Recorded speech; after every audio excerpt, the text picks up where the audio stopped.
ریاست جب میں نام ریاست کا لیتا ہوں تو پھر ریاست میں وہ تمام ادارے آ جاتے ہیں.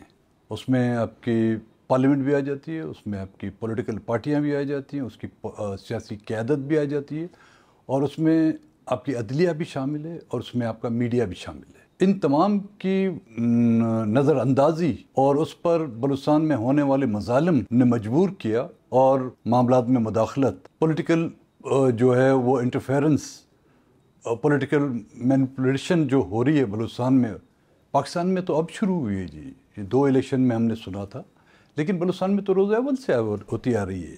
آپ کو لگتا ہے کہ آپ لوگوں کے جو وجہ سے ایک ویکیوم کریٹ ہوا ہے، جو آپ نے خود ابھی ایڈمٹ کیا کہ آپ نہیں کر پا رہے، اس کی وجہ سے کیا وہ جگہ اب ملیٹنٹس لے رہے ہیں؟ ملیٹنٹس کا میرے خیال میں جو بلوچستان کے جو حالات ہیں اس میں جو ملیٹنسی آئی ہوئی ہے یا اس میں جذباتیت آئی ہوئی ہے، میرے خیال میں ہم قوم پرستوں نے لوگوں کو اکٹھا کرنے میں وہ کام ہم نے نہیں کر سکے جو ریاست نے خود کیا. ریاست نے اپنی زیادتیوں، اپنی ناانصافیوں کے طریقے سے لوگوں کو مشتعل کیا. لوگ پہاڑوں پہ گئے کب سے تھے؟ پہلے پہ تو لوگ پہاڑوں پہ نہیں تھے.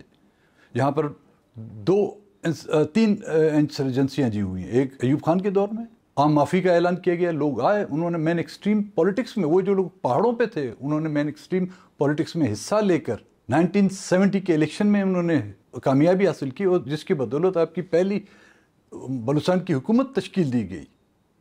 باقی جو جمہوری پولیٹیکل گورنمنٹیں آئی ہیں انہوں نے مرہم رکھنے کی بجائے انہوں نے ہمیشہ بلوچستان کی وہ زخم ان کو کھرچنے کی کوشش کی، اور ہم ان کو سمجھاتے گئے کہ نہ کریں، کہ بلوچستان کا نوجوان اب ہمارے ہاتھوں سے نکل رہا ہے. اور آج نوبت یہ آئی کہ اب بلوچستان کا نوجوان، وہ نوجوان جو پہاڑوں پہ جاتا ہے، وہ اپنی ماں باپ کی رضا مندی سے نہیں جاتا، وہ اپنے خاندان کو ناراض کر کر جب پہاڑوں پہ جاتا ہے تو اب وہ میری بات کہاں سنے گا، یا کسی اور پولیٹیکل شخص کی بات کس طرح سنے گا؟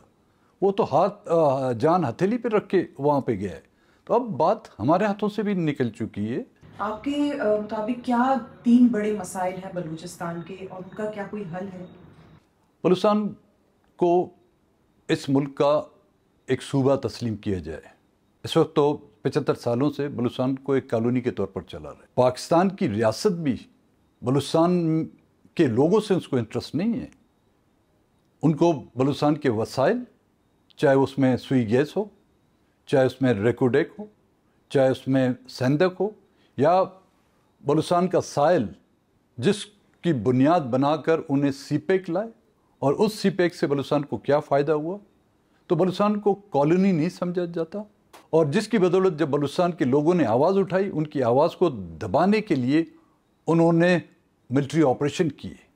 اور آج جو یہ ملیٹنسی اس روج پر پہنچ چکی ہے، یہ ان فوجی آپریشن کا نتیجہ ہے جو ہم بھگت رہے ہیں. اور اب اگر حکومت کو بات کرنی بھی ہوگی، اس کے لیے نہ مارنگ کے پاس کوئی بات ہے. مارنگ بھی تو پاکستان کے فریم ورک میں بیٹھ کے بات کرنا چاہتی ہے نا. ہم بھی پاکستان کے فریم ورک میں بیٹھ کے بات کرنا چاہتے تھے. ہمیں تو مایوسی ہوئی. اب ان کو جا کے ان سے بات کرنی ہوگی جو پہاڑوں پر، جو بلوچستان کی آزادی کی بات کرتے ہیں.